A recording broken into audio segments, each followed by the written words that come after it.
Hi guys! Welcome back to my channel. Ayan, ang cute lang. Naglaro yung kapatid ni GM sa TikTok. At ito na nga, umakyat si Fiang, kapatid niyang si Hayden.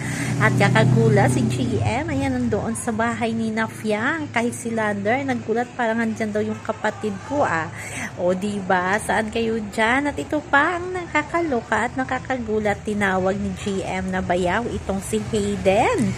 Kahit si Fia nga ay nagulat, sabi na lang ni GM ay joke lang. So ano nga ba talaga ang real score sa GM Fiang? Papunta na ba sa lovers ang mag-BFF? O diba? Pero ang cute talaga nilang mag-best friend. Pinanindigan talaga nila sa loob ng bahay ni Kuya na hanggang paglabas ay walang magbabago sa kanila.